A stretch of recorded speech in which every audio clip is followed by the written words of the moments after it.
आज हम एक बार फिर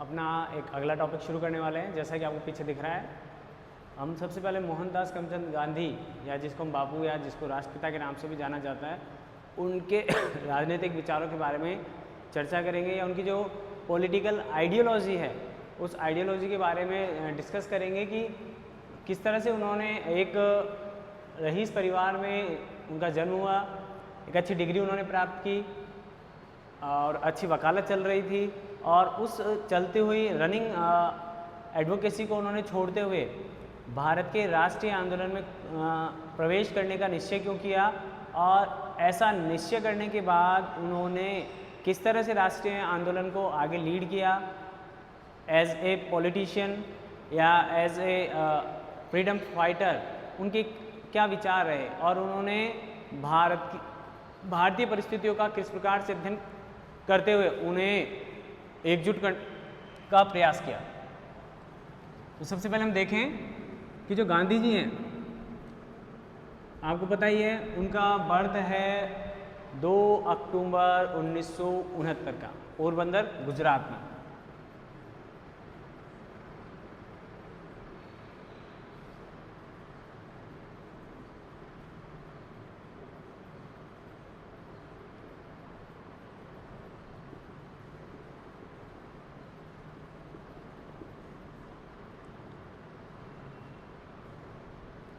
ठीक है, मैं आपको इनकी जन्म डेट इसलिए बताना चाह रहा हूँ या इसके बारे में इसलिए चर्चा कर रहे हैं हम क्योंकि इनके बर्थ डेट को अंतर्राष्ट्रीय अहिंसा दिवस के रूप में मनाया जाता है। यूएनओ ने इस प्रकार की घोषणा की हुई है।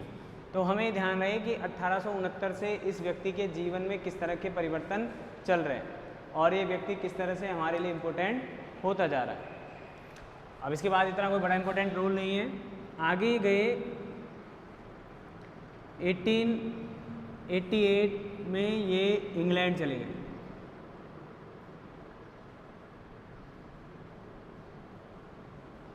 क्या करने के लिए? लॉ करने के लिए। ठीक है, अब यहाँ पर मैं आपको एक इनके जीवन की घटना बता देता हूँ ताकि आपको पता रहे कि ये व्यक्ति शुरू से ही किस तरह से इनके नैतिक आस्थाएं इम्प्रूव हो रही हैं या किस तरह से इन्होंने अपने जीवन में संस्कारों को या सिद्धांतों को महत्व देना प्रारंभ किया।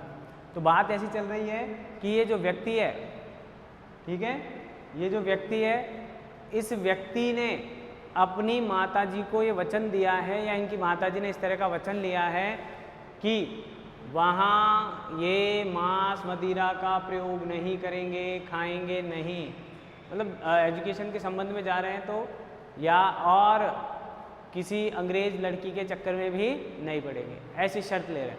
और ऐसा कहा जाता है कि इन्होंने अपनी माता को ऐसा वचन दिया और आजीवन इसका पालन किया। जब तक जिंदा रहे तब तक इन्होंने इस तरह की शर्त को पालन किया, यानी अपने सिद्धांतों का या नैतिक विचारों का पालन करने की जो इनकी आदत है या जो गुण है वो इनमें बचपन से ही, प्रारंभ से ही अलाउ हुआ था। ठीक है, अभी 1891 में इंडिया वापस हुए, come back to India as a lawyer. ठीक है, इसके बाद अब इनकी वकालत इंडिया में नहीं चल रही थी ऐसा कहते हैं कुछ लोग, या फिर इन्होंने साउथ अफ्रीका जाने का निश्चय किया 1893 में।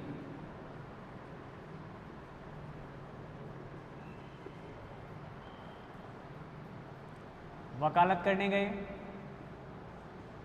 वकील बन ही गए।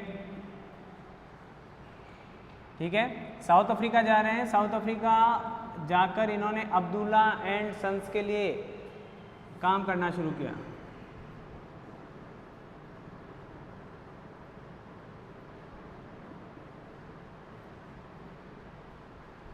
एज ए लॉयर ज्वाइन कर ली इन्होंने।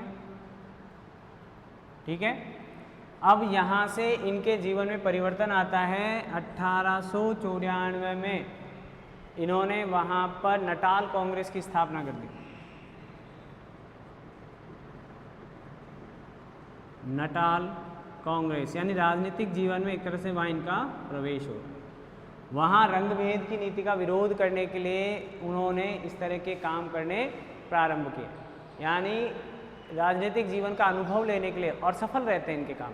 वहाँ क्या रहे, इनके जो प्रयास थे वो सफल रहे, और सफल रहने के कारण इनका आत्मविश्वास बढ़ा, और आत्मविश्वास बढ़ने के कारण इन्होंने आगे भी भारतीय जनता का कार्य करना शुरू किया। उनके लिए इन्होंने, उनके अधिकारों के लिए इन्होंने ब्रिटिश सरकार से चुनौती लेना प्रारंभ किया। ये जो मैं आपको लिखवा रहा हूँ ना, ये पूछे गए प्रश्न हैं किसी न किसी एग्ज़ाम में, या फिर किसी व्यक्ति ने गांधी के बारे में जब भी पढ़ा है तो इनकी जानकारी आपको होनी चाहिए।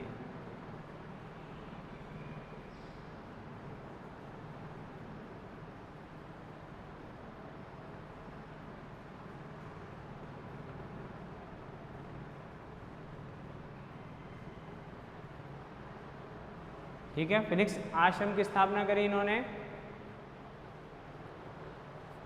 आगे चलते हैं। अब इसके बाद इनका कोई इतना बड़ा रोल नहीं रहा। अभी तक ये भारत की जनता के नेता नहीं बन रही है, या भारतीय राजनीति में इनका कोई प्रवेश नहीं है। इसके बाद ये 1915 में भारत लौट कर आते हैं।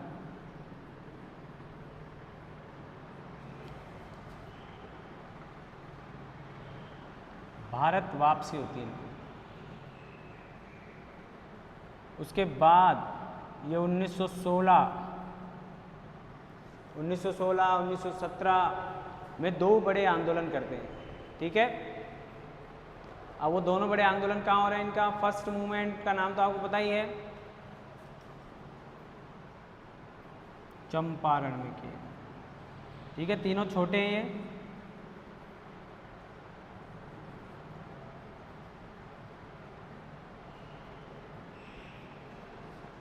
चंपारण,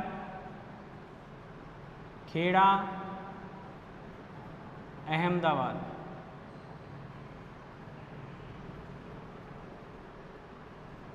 यहाँ पर इन्होंने भारतीयों के अधिकारों के लिए काम करना प्रारंभ किया, या भारतीय राजनीतिक क्षेत्र में जाने से पहले सामाजिक क्षेत्र के रूप में ये प्रतिनिधित्व करना चाह रहे हैं। आप समझ रहे हैं कि मैं आपको एक बार फिर बात करेंगे, एक बार आप लिखें।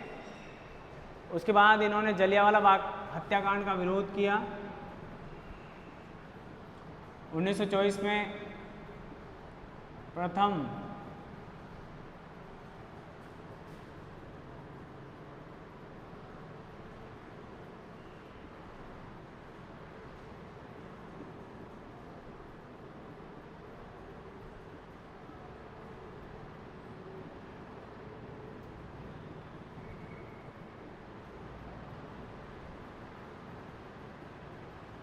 ठीक है, बेलगांव में, इसको बेल लगाम से याद रखो तो रख लेना, बेलगांव, अभी कर्नाटक में। ठीक है, अब उसके बाद क्या हुआ?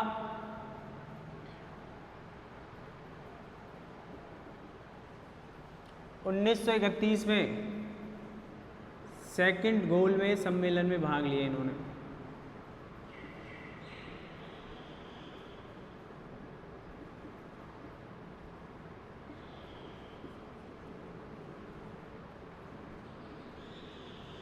गांधी इरविन समझौता हुआ, ये पहले हो गया था हालांकि।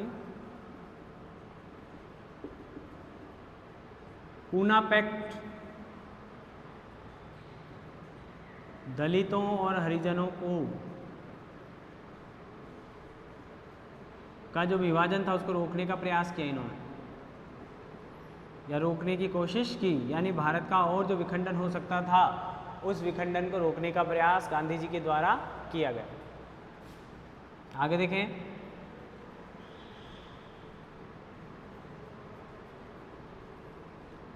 इन्होंने उससे पहले 3 बड़े आंदोलन किए, उनके नाम लिख देता हूं।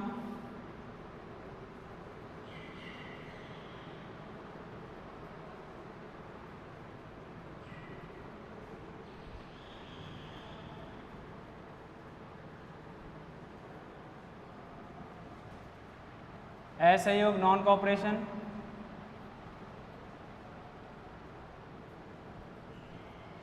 दूसरा था सविनय अवज्ञा, सिविल डिसोबीडियंस।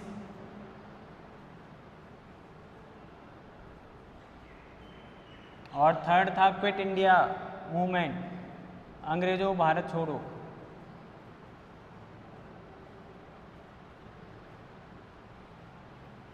छोड़ के जाने के लिए कहा था अंग्रेज़ों को, और छोड़ के चले गए मुस्लिम्स नया भारत देश लेकर।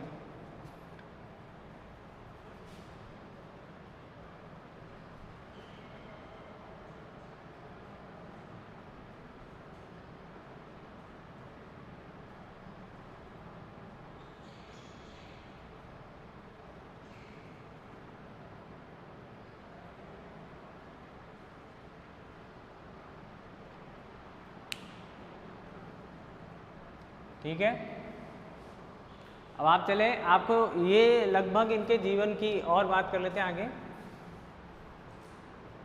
लास्ट जो था 1942 के बाद तो ऐसी कोई बड़ी बात नहीं।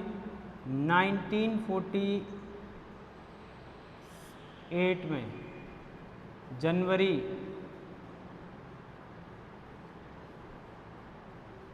30 जनवरी 1948 को इनकी क्या हो गई, हत्या कर दी गई नाथूराम गोडसे के द्वारा। तो ये एक पूरा क्राइटेरिया है, ये पूरी लाइफ स्टाइल है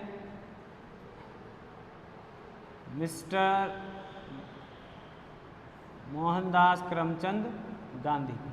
ठीक है, अब इसके आधार पर अगर हम चर्चा करते हैं तो हम बात करते हैं कि गांधी जी के द्वारा भारतीयों के लिए क्या कार्य किए गए। तो इनके ये दो बड़े योगदान हैं। शुरुआत यहाँ से की इन्होंने चंपारण से, और इसकी सफलता ने इनको प्रेरित किया। उससे पहले साउथ अफ्रीका में नटाल कांग्रेस की स्थापना कर दी इन्होंने। नटाल इंडियन कांग्रेस भी कहते हैं, शॉर्ट में नटाल कांग्रेस। ठीक है, तो ये इनकी लाइफ के जो बड़े बड़े काम हैं जो हमको याद रखने चाहिए या जिनसे प्रश्न बनते हैं, कई बार बने भी हैं, तो ऐसे प्रश्नों को ध्यान में रखते हुए काम करना चाहिए।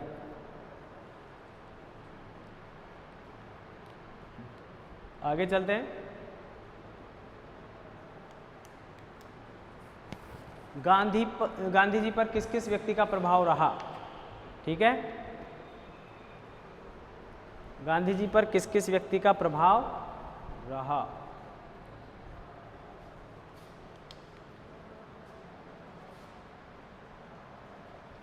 ये 1930 है, थोड़ा सा ध्यान रखें क्योंकि मुझे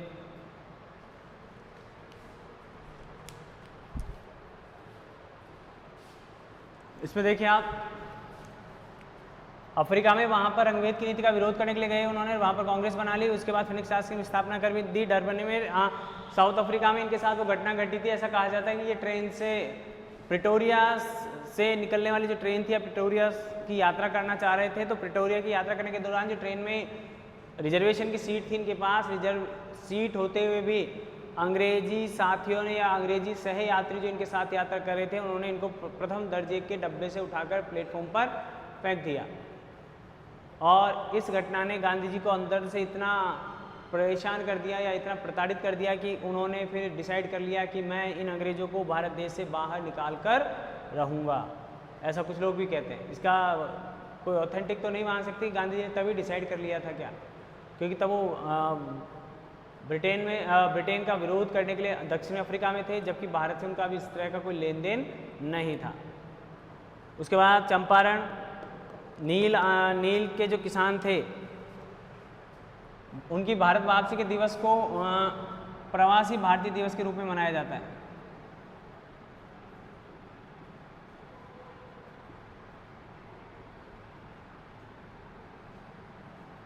ठीक है, चंपारण नील, अहमदाबाद में भी फैक्ट्री के कर्मचारियों को लेकर और खेड़ा में किसानों को लेकर।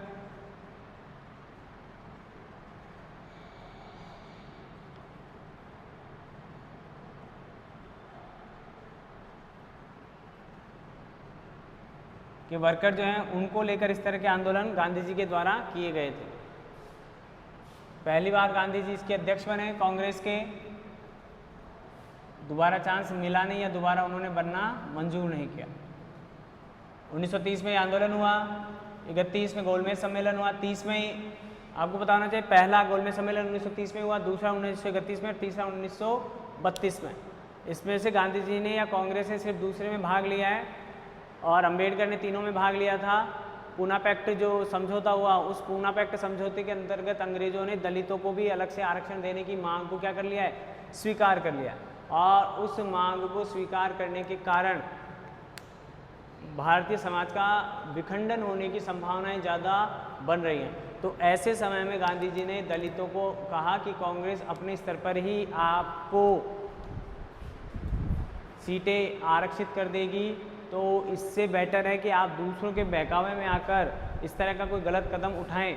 इससे बेटर है कि आप भारतीयों के साथ रहते हुए ही काम करें। ठीक है, अब आगे चलते हैं। देखो गांधी को अभी समझ लीजिए, गांधी जी आपके सेकेंड ईयर में भी आएंगे, सेकेंड ईयर में आएंगे, गांधी जी का इसी तरह का योगदान पूछा जाएगा।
ये कुछ इम्पोर्टेंट बातें हैं जो आपको पता होनी चाहिए गांधी जी के बारे में। तो आप देखें, सबसे पहले गांधी जी की जो हम बात कर रहे हैं, इनके राजनीतिक गुरु थे गोपाल कृष्ण गोखले।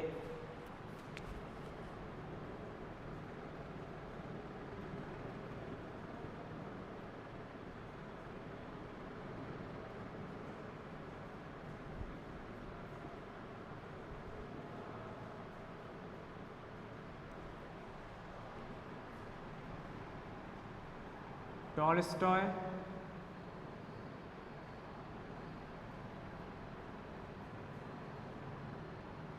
Ruskin, Thoreau. ठीक है, अब टॉलस्टॉय की बुक है गॉस्पेल इन ब्रीफ।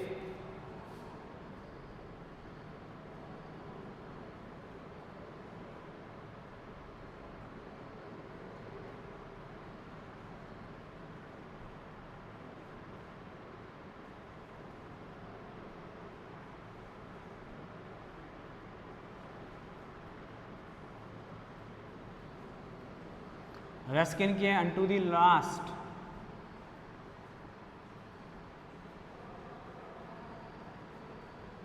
और इनकी है civil disobedience.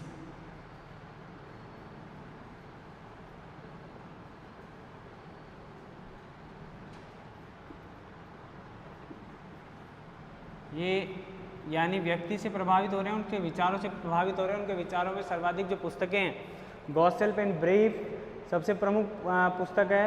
What to do भी है एक, व्हाट टू डू। ये याद रखे, पूछा जाता है कई बार गांधी जी को प्रभावित करने वाले विचारक कौन कौन से हैं, या गांधी जी के विचारधारा पर किन किन व्यक्तियों का प्रभाव पढ़ा। तो आपको ये ध्यान होनी चाहिए। अब आप समझ गए कि इस बुक के द्वारा जो नाम है, इस बुक के आधार पर ही गांधी जी ने सविनय अवज्ञा आंदोलन का विचार यहीं से उन्होंने लिया है। ठीक है। कार्लाइल की भी एक बुक है, worship the hero.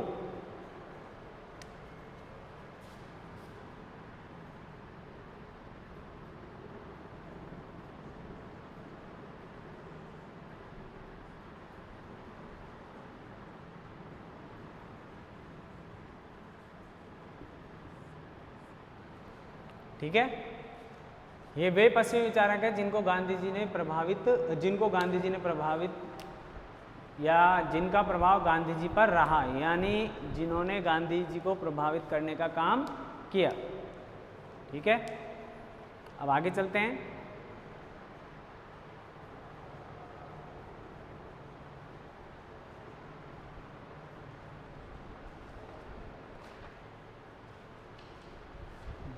Gospel in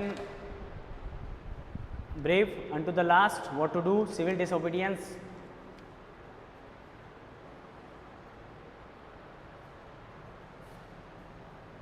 समाचार पत्र देखते हैं। समाचार पत्र मुख्यतः एक तो इंडियन ओपिनियन,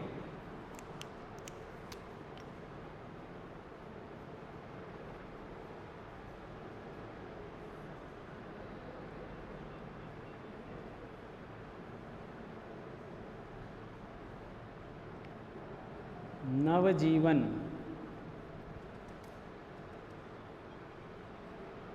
हरिजन, ये 3 इनके पेपर हैं। ठीक है।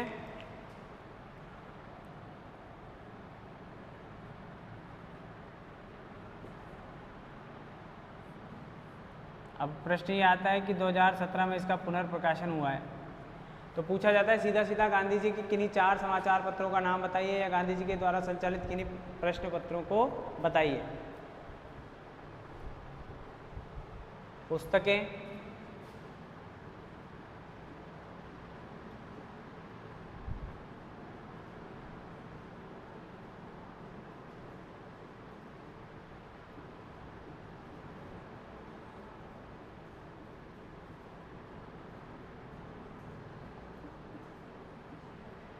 साउथ अफ्रीका कर दूँ, नहीं अमेरिका चले जाएंगे आप, साउथ अफ्रीका, हिंद स्वराज, सत्य के साथ मेरे प्रयोग,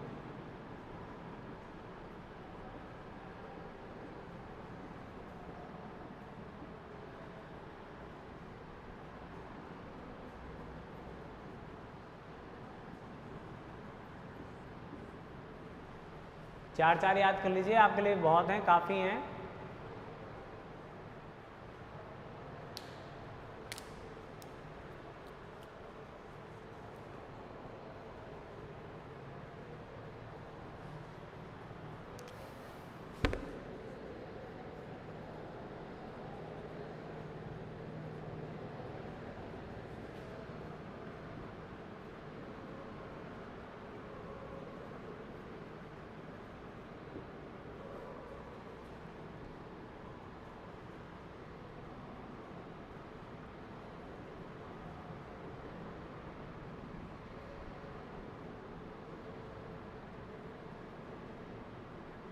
कम्युनल यूनिटी यानी सांप्रदायिक एकता,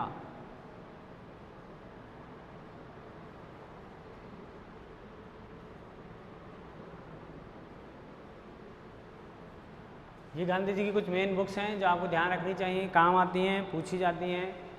और गांधी जी को अगर आप समझना चाहते हैं तो मैंने आपको कहा कि जिस प्रकार आप किसी हीरो को उसकी फिल्मों से समझते हैं, उसी प्रकार इन लोगों को समझने के लिए आपको इनकी बुक्स का अध्ययन करना होगा।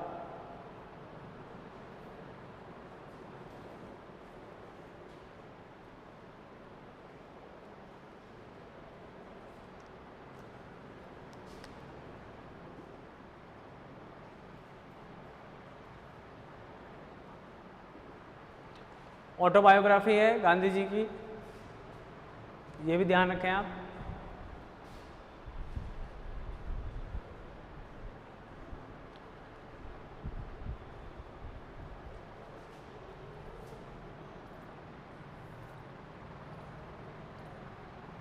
चार बुक्स और भी हैं, लेकिन अभी यहाँ पर ने 7 लिखी है। ये 5 है पूरे, 1 2 3 4 5। ये एक व्यक्ति है गोपाल कृष्ण गोखले। संस्थाएं देखो आप, कौन कौन सी संस्थाओं का गांधी जी के द्वारा निर्माण किया गया। एक तो थी भारतीय सेवक संघ, उसका नाम क्या था, हरिजन सेवक संघ। और हमने पहले ही बात की थी फिनिक्स आश्रम, नटाल इंडियन कांग्रेस।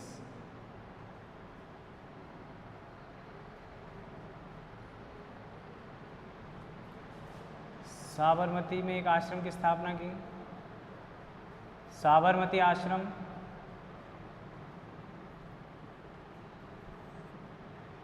इन संस्थाओं का निर्माण या इन संस्थाओं से जुड़े रहे हैं मिस्टर गांधी।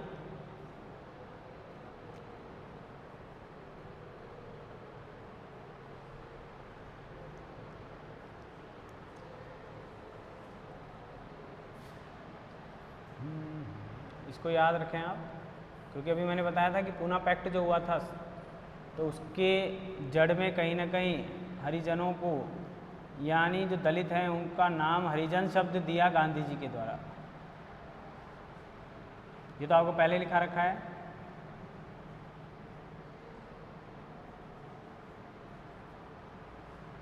ठीक है,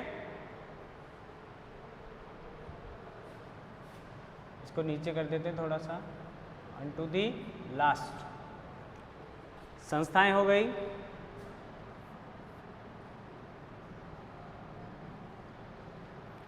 समाचार पत्र हो गए। ये पूछे गए प्रश्न हैं, इसलिए ध्यान रखें आप। ये व्यक्ति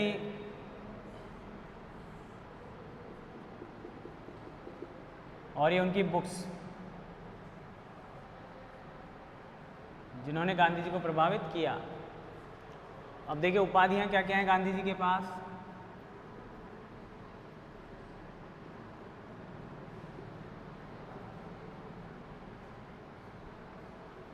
केसरे हिंद की मिली थी, जो उन्होंने असहयोग आंदोलन के दौरान क्या कर दी, लौटा दी थी। ठीक है, बापू कहा जाता है उनको, और राष्ट्रपिता कहा जाता है।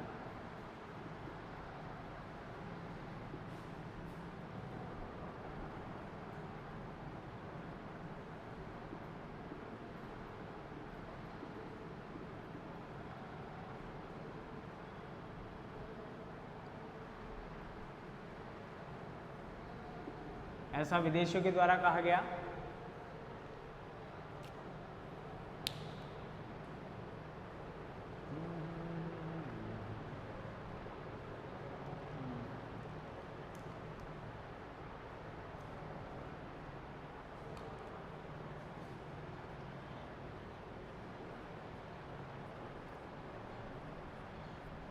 ये इंडियन ओपिनियन 1903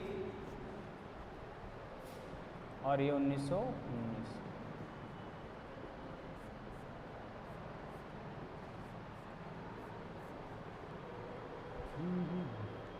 हिंद स्वराज उन्होंने 1909 में लिखी थी। अब ये हो गए गांधी जी पूरे। जो इम्पोर्टेंट छोटे प्रश्न आते हैं कई बार, वो छोटे प्रश्न आपके गांधी जी के इन टॉपिक्स में से आते हैं, जो मैंने आपको अलग अलग तरीके से बता दिए हैं। तो आप ध्यान रखें, ये जो विषय है वो अपने आप में इतना स्ट्रॉन्ग है। अब हम इनके विचारों की चर्चा करेंगे। ठीक है, तो आप उससे पहले देखिए कि गांधी जी के द्वारा जो कार्य किए जा रहे हैं, उनकी जो बुक्स हैं और जो उनको प्रभावित करने वाले जो विचारक हैं, वे विचारक भी कहीं ना कहीं उदारवाद से या राष्ट्रवाद को महत्व सेकेंडरी देते हैं। पहले वे मानवतावाद को बढ़ावा देने की कोशिश करते हैं, या वे मानवीय संप्रदायों को आपस में एकता स्थापित करने के लिए प्रेरित करते हैं। तो ये गांधी जी के महत्वपूर्ण कार्य हैं। ये आप अपने माइंड सेट में बैठा लीजिए, आपके लिए बहुत इंपॉर्टेंट हैं, छोटे या बड़े प्रश्नों को अच्छा बनाने के लिए भी और छोटे प्रश्नों को याद करने के लिए। अब हम इनके आगे विचार राजनीति, अब आगे हम सबसे पहले गांधी जी के आर्थिक विचारों के बारे में चर्चा करेंगे। गांधी जी के आर्थिक विचारों के बारे में चर्चा करने से पहले देखो मेरा थोड़ा आपको तरीका अजीब लग सकता है, लेकिन आप ये ध्यान रखें कि गांधी जी जो हैं, गांधी जी के द्वारा हमको जो चीज़ पढ़नी है उसका हमें पता होना चाहिए।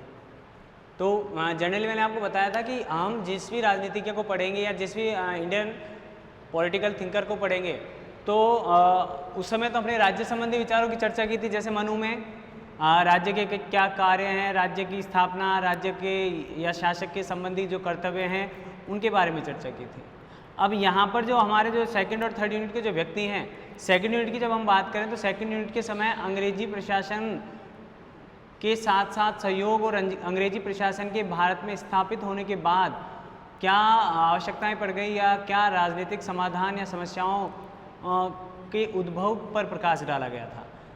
अब उसके बाद की जो बात आ रही है वहाँ पर मिस्टर गांधी और नेहरू और जो भी आगे जो यूनिट थर्ड है उस थर्ड यूनिट में जो विचार हैं वो दिए गए हैं कि स्वतंत्रता संग्राम या स्वतंत्रता आंदोलन और उसके बाद भारत की जो राजनीतिक आवश्यकताएं हैं उनका किस प्रकार से निर्वहन किया जाएगा, इसके बारे में चर्चा की गई थी। तो हम बात करें गांधी जी के आर्थिक विचारों के बारे में।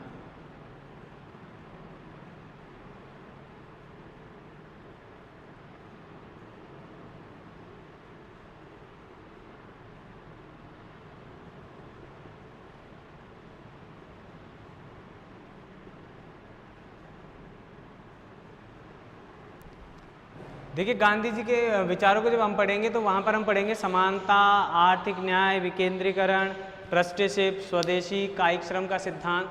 जो मैं बोल रहा हूँ वो देखें आप एक बार। समानता आर्थिक क्षेत्र में, कायिक श्रम का सिद्धांत यानी जिसको हम कहते हैं शारीरिक श्रम, फिजिकल लेबर, प्रन्यास या जिसको ट्रस्टीशिप का सिद्धांत कहा जाता है। हिंदी ध्यान रखिएगा इसकी, ट्रस्टीशिप का सिद्धांत है जिसको हिंदी में प्रन्यास सिद्धांत कहते हैं। इसके बाद आता है विकेंद्रीकरण का सिद्धांत, विकेंद्रीकरण का सिद्धांत। इसके अलावा आता है आर्थिक समानता या आर्थिक न्याय।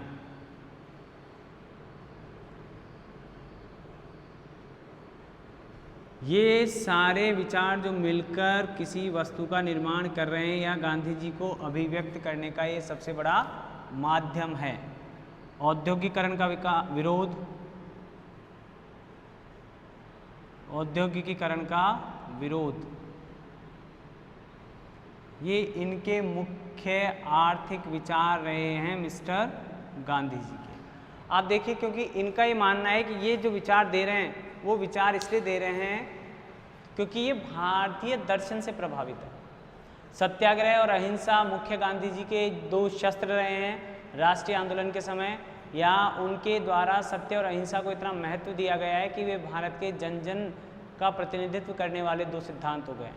या फिर भारतीय जो नागरिक हैं या भारतीय जो जनता है या भारत के जो लोग हैं वे लोग खुद भी अहिंसा और सत्य दो चीज़ों में अत्यधिक विश्वास करते हैं। जर्नली लड़ाई नहीं करते हैं, इग्नोर करने का प्रयास करते हैं। तो गांधी जी ने भी इन्हीं दोनों सिद्धांतों को अपने राजनीतिक सिद्धांतों में महत्वपूर्ण रूप से शामिल किया है। आप भी देखते हैं कि आज भी हम पुलिस के पास जाने से या थाने या कोर्ट कचहरी से पहले की तुलना में तो हम ज़्यादा हो गए, लेकिन दुनिया के अन्य देशों की तुलना में हम इन चीज़ों का प्रयोग कम करते हैं। क्योंकि इसका कारण यही है कि हम आज भी मामलों को शांतिपूर्ण तरीके से सुलझाने में या उस लड़ाई झगड़े को इग्नोर करने में रहते हैं। क्योंकि हमारे यहाँ आज भी पुलिस की सहायता लेना या पुलिस का हमारे घर पर आना अच्छा नहीं माना जाता, या पुलिस के माध्यम से इस प्रकार के विवादों के सुलझाने को वह स्थायी शांति का माध्यम नहीं मानते। ठीक है, तो हम एक एक करके अध्ययन करेंगे। देखें सबसे पहले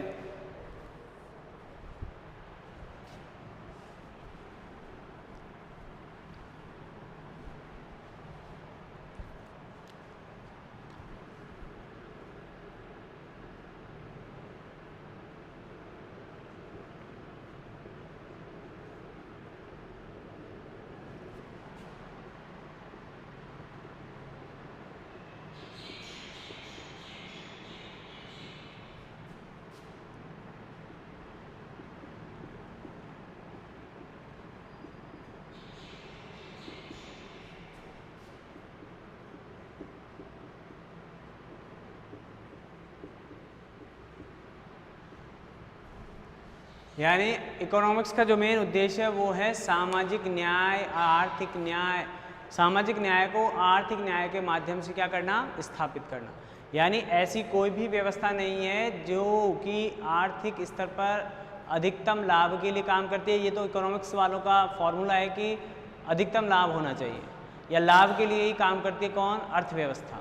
लेकिन यहाँ पर ये कह रहे हैं कि आर्थिक न्याय जो है वो चाहते हैं क्योंकि वो सामाजिक न्याय का आधार है। अगर आपको वास्तव में सामाजिक न्याय चाहिए तो सबसे पहले अर्थव्यवस्था के आधार पर न्याय या आर्थिक क्षेत्र में आपको न्याय उपलब्ध होना चाहिए। अगर आप आर्थिक क्षेत्र में न्याय उपलब्ध नहीं हो पाता है तो आप समझ लीजिए कि समाज में भी न्याय स्थापित नहीं हो पाएगा।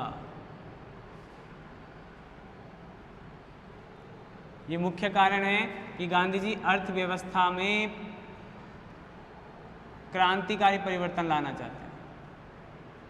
सामाजिक न्याय का उद्देश्य क्या है, आर्थिक न्याय का उद्देश्य क्या है, सामाजिक न्याय की स्थापना करना। इसके लिए वे चाहते हैं, अब सामाजिक न्याय का मतलब क्या हो गया, दुर्बल और सबल सभी के पक्षों का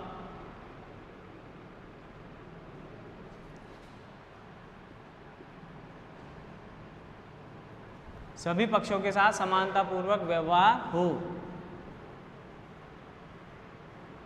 या हित पूर्ति हो,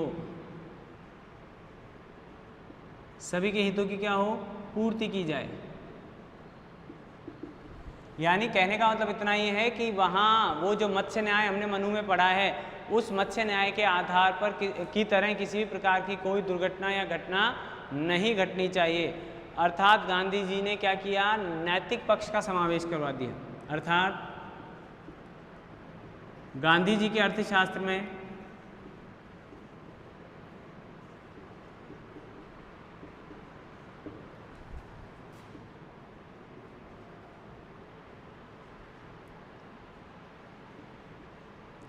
नैतिक मूल्यों को अत्यधिक स्थान दिया गया था।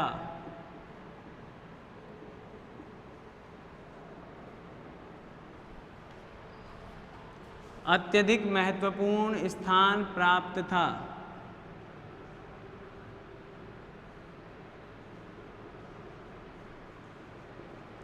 इसीलिए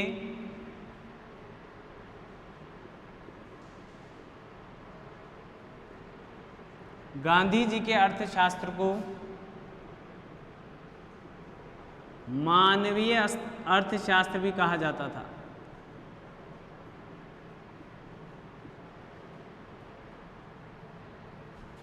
मानवीय अर्थशास्त्र भी कहा जाता था।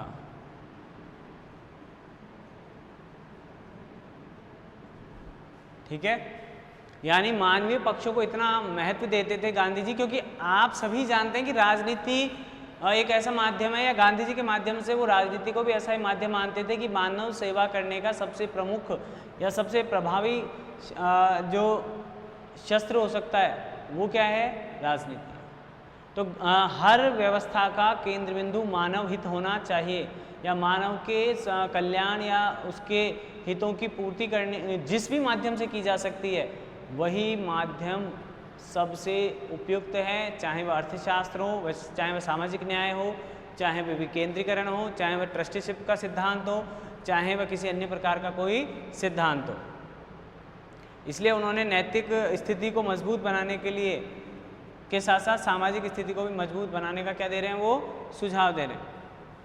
अब आगे देखिए,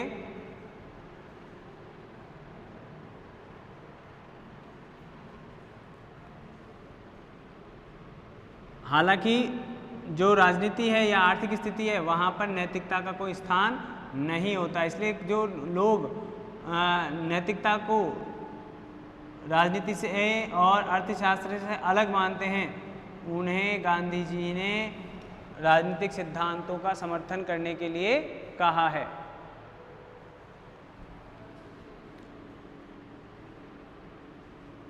नैतिकता विहीन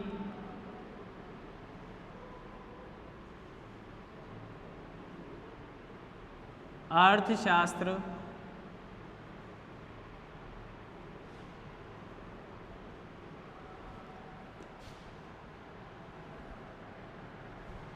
गांधी जी के अनुसार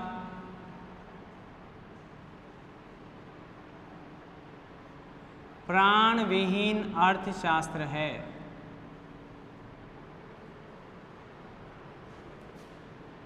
ऐसा कौन कह रहा है? मिस्टर गांधी। यानी ये नैतिकता का इतना बड़ा रोल बता रहे हैं कि नैतिकता प्राणों का काम करती है। नैतिकता किसी भी व्यवस्था में प्राणों का काम कर रही है मिस्टर गांधी के अनुसार। आप देखेंगे अभी हम और आगे चर्चा करेंगे। साधन और साध्य का जो सिद्धांत दिया गया है, साधन और साध्य दोनों पवित्र होने चाहिए, ऐसा भी गांधी जी के द्वारा कहा जाता है। ठीक है,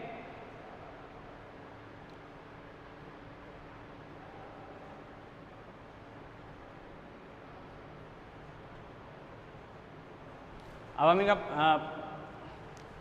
कहा ये लिख देता हूँ। आगे चलिए। अब पहला जो सिद्धांत था हमारा समानता का,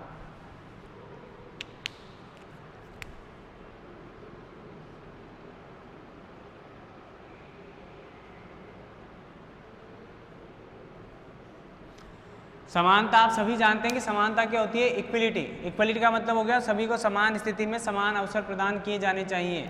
तो गांधी जी मानते हैं कि जो अर्थव्यवस्था है, गांधी जी के अनुसार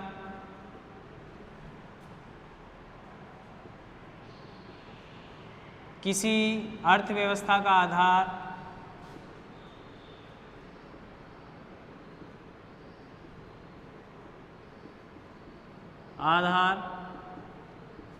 समानता है। समानता क्यों है? अगर आप असमानता करेंगे आर्थिक क्षेत्र में भी, तो जो एक वर्ग है जो बहुत अमीर होता जाएगा और जो दूसरा वर्ग है वो गरीब रहता जाएगा।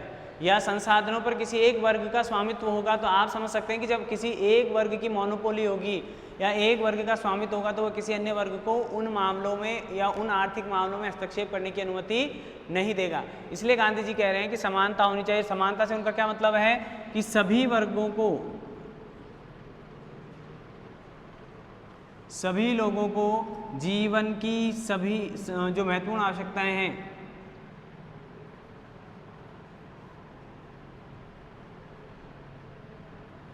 जीवन की महत्वपूर्ण आवश्यकताएं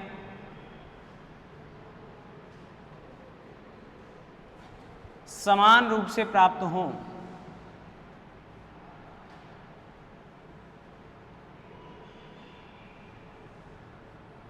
सभी लोगों को जीवन की महत्वपूर्ण आवश्यकताएं समान रूप से प्राप्त हों, या आवश्यक वस्तुएं कहते हैं हम।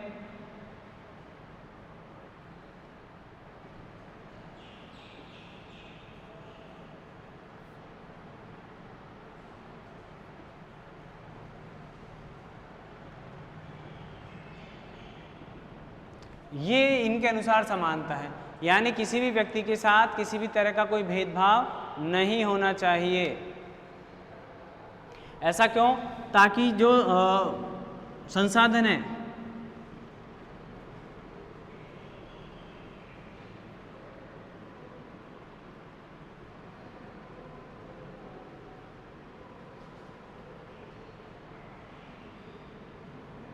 व्यक्ति विशेष या वर्ग विशेष का नियंत्रण स्थापित न हो जाए।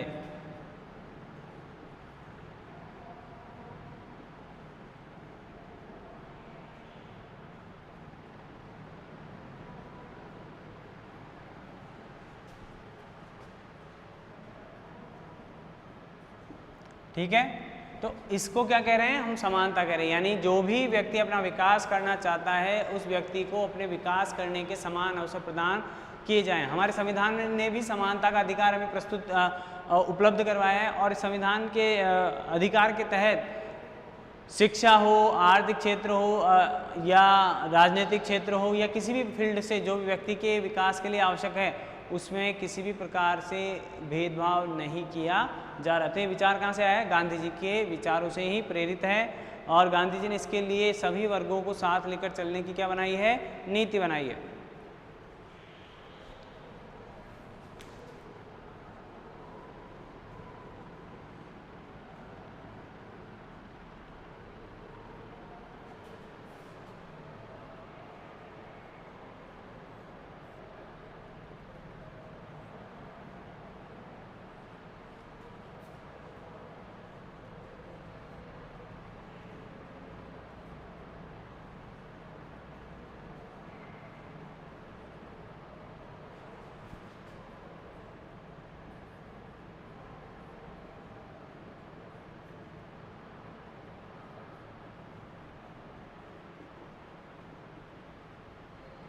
ये गांधी जी कह रहे हैं।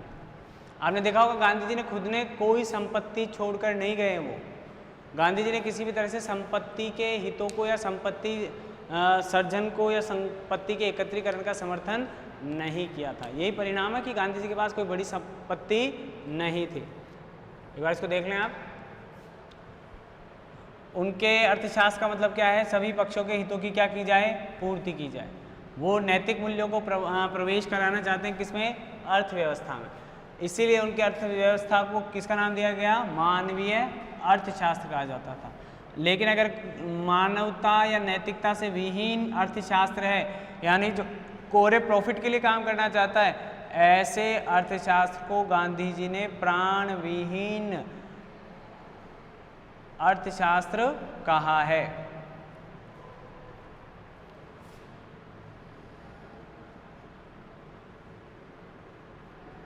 तो ऐसे प्राणविहीन अर्थशास्त्र का समर्थन नहीं करते हैं गांधी। तो पहला जो विचार दे रहे हैं उसमें किसकी बात कर रहे हैं? वो समानता की। और समानता से यहाँ पर क्या तात्पर्य है कि सभी लोगों को उनकी आवश्यक वस्तुएं समान रूप से प्राप्त हो। इसको ही तो किससे जोड़ सकते हैं हम? राशन की जो व्यवस्था है, यानी वे व्यक्ति जो अपने जीवन की आवश्यक वस्तुओं का संग्रह नहीं कर सकते, तो उनको कम कीमत पर या रीजनेबल कीमत पर सरकार के द्वारा वे खाद्य सामग्री उपलब्ध करवाई जाती है। आपने सुना होगा APL BPL जो कार्ड होते हैं, उन APL BPL कार्डों में यही काम किया जाता है कि सभी वर्गों को उनके जीवन की आवश्यक वस्तुएं आसानी से उपलब्ध हो जाएं, ऐसी व्यवस्था की जाती है।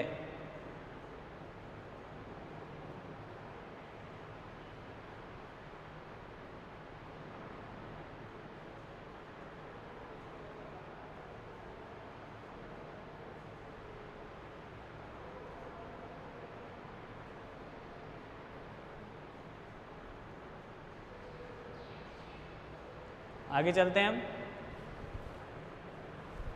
हित त्याग को महत्वपूर्ण मानते हैं और वर्ग विशेष के नियंत्रण को स्थापित होने से रोकने के लिए भी किसका समर्थन करते हैं? वो समानता का। तो गांधी जी को शुरू कर रहे हैं हम आर्थिक विचारों से। आगे चलिए आप। दूसरा हमने लिखा था आर्थिक न्याय।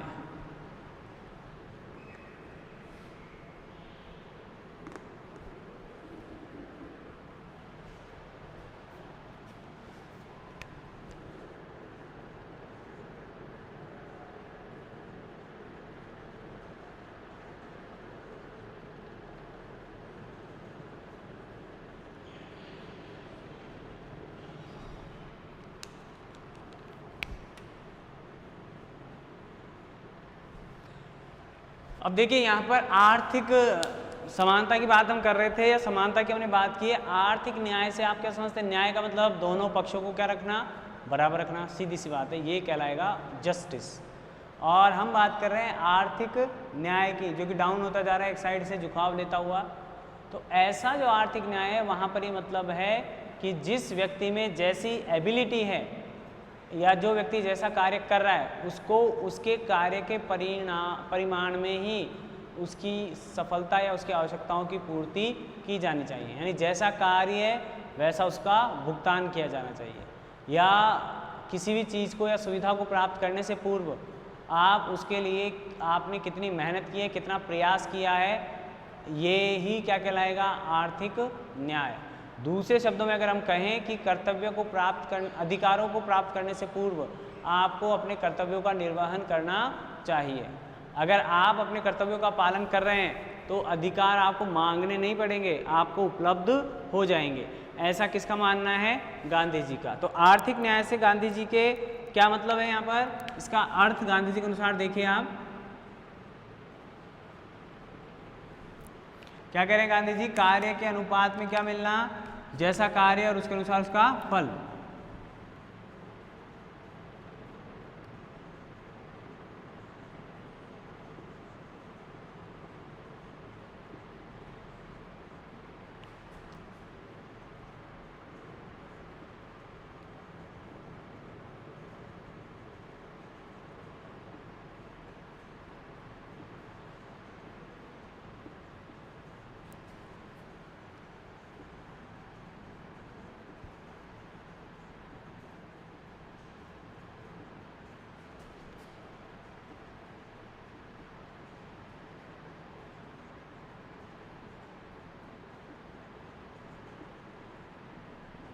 ठीक है।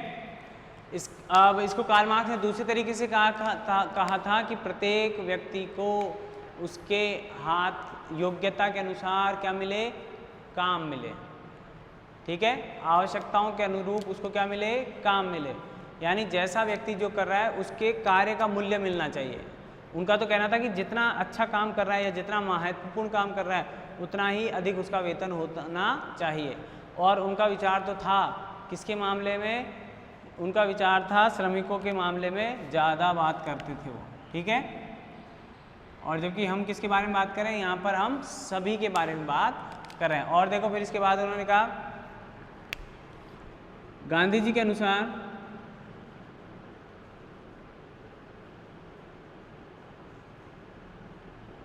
प्रत्येक व्यक्ति को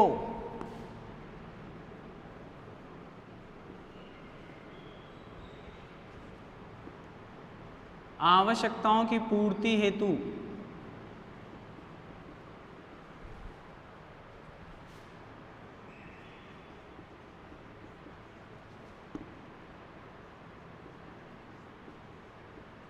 कार्य करना चाहिए।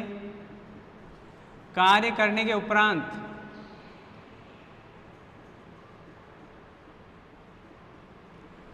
राज्य द्वारा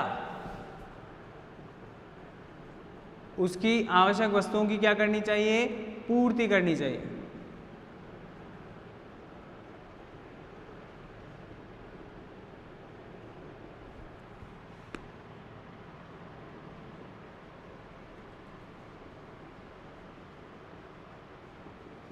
इसके साथ साथ ही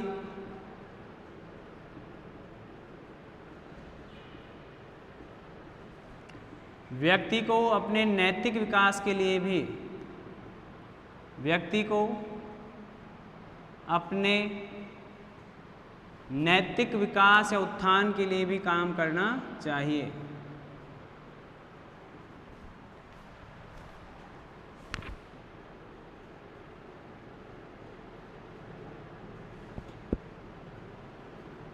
यानी गांधी जी के अनुसार अपनी आवश्यकताओं को, भौतिक या शारीरिक आवश्यकताओं को पूरी करना ही आर्थिक न्याय नहीं है।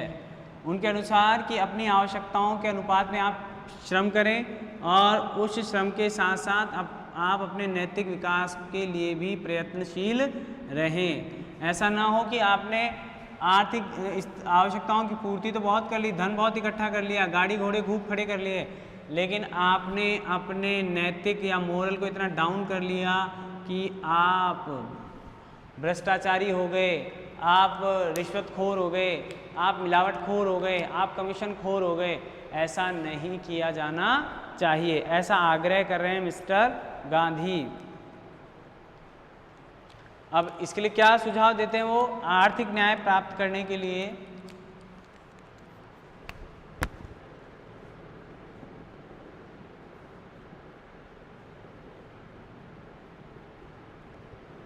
आर्थिक न्याय की प्राप्ति करने के लिए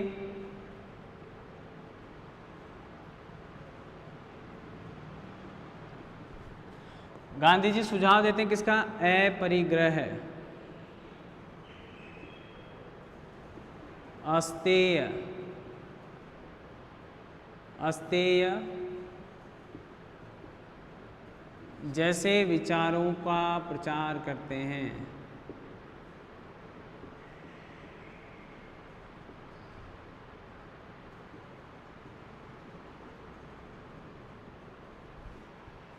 ठीक है, अपरिग्रह आप जानते हैं, संग्रह नहीं करना, अस्तेय यानी चोरी नहीं करना या किसी भी तरह के अनावश्यक रूप से वस्तुओं को प्राप्त करने की लालसा नहीं रखना, क्या कहलाती है, आर्थिक न्याय कहलाती है। आप अपने सामर्थ्य या बाहुबल या मानसिक बल के आधार पर अपनी आवश्यकताओं को पूरा करें, और लेकिन उनको पूरा करने के साथ साथ आप उन्हें नैतिक सिद्धांतों के आधार पर भी तोलने का प्रयास करें। यानी आप ये ध्यान रखिए कि आपके द्वारा जो भी अर्निंग्स की जाएंगी, अगर वह गलत तरीके से कमाई गई हैं तो वह एक दिन आपके लिए अलाभकारी हो जाएंगी। ऐसा गांधी जी कह रहे हैं, आपको मानसिक आधार पर ठेस पहुंचा सकती हैं, ग्लानि की भावना से आपको भर सकती हैं, या अंत तो गत्वा हुआ है, जिस तरीके से आपके पास आई थी उसी तरीके से आपसे ली भी जा सकती है। ऐसा कौन मान रहे हैं? मिस्टर गांधी। ठीक है, तो आप ये ध्यान रखें कि जो व्यक्ति है उस व्यक्ति को अपनी अर्निंग्स को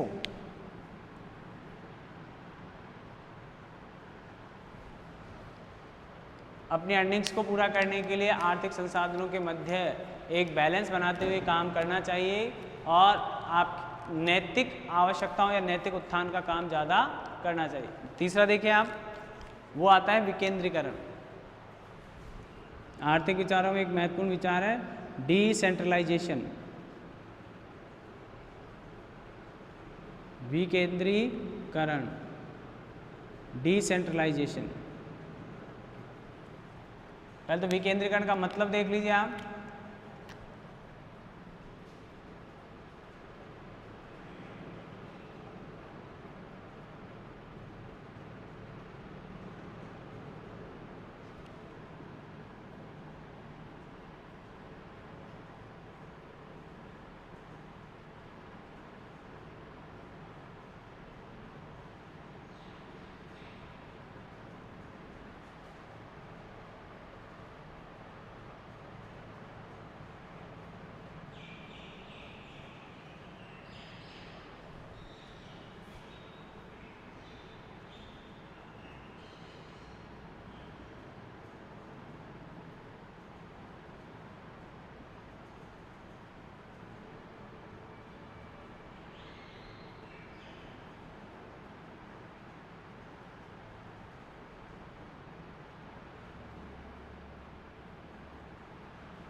आप देखिए कि किसी भी शोषण का जो मेन कारण होता है वो होता है कि अधिकारों और शक्तियों का किसी एक हित में क्या कर देना? संग्रहण कर देना।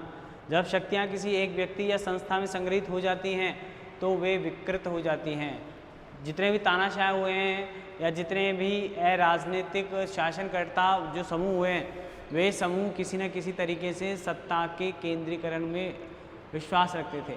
यानी सभी शक्तियों को अपने पास इकट्ठा रखना या सभी शक्तियों को अपने एक व्यक्ति या एक संस्था के द्वारा प्रयोग करने की नीति का वो समर्थन करते हैं। जिससे क्या होता है कि प्रशासन में जो एकजुटता या संगठन जो है वो किसी एक व्यक्ति के आदेशों के अधीन हो जाता है। तो ऐसी स्थिति में क्या है कि आप ऐसा दमन चक्र तैयार होता है जो कि आपको विरोध करने से रोकता है, सरकार की नीतियों का अंधविश्वास या अंधानुकरण करने की प्रवृत्ति विकसित करता है, व्यक्ति की मौलिक सोच या मौलिक जो संस्कार हैं या मौलिक जो उसकी स्वाभाविक जो क्रियाएं हैं या स्वाभाविक जो क्षमताएं हैं उनका हनन हो जाता है। इसलिए गांधी जी कह रहे हैं कि इस स्थिति से बचने के लिए या इस परिस्थिति से बचने के लिए क्या किया जाना चाहिए? विकेंद्रीकरण को बढ़ावा देना चाहिए। केंद्र अपने क्षेत्र में प्रशासन करे, राज्य अपने क्षेत्र में प्रशासन करे, व्यक्ति अपने क्षेत्र में स्वतंत्र हो, पंचायतें या स्थानीय जो शासन है वे सब अपने अपने क्षेत्र में स्वतंत्रतापूर्वक काम कर सकें। इस भावना का विचार करते हुए उन्होंने विकेंद्रीकरण को बढ़ावा देने की बात कही है।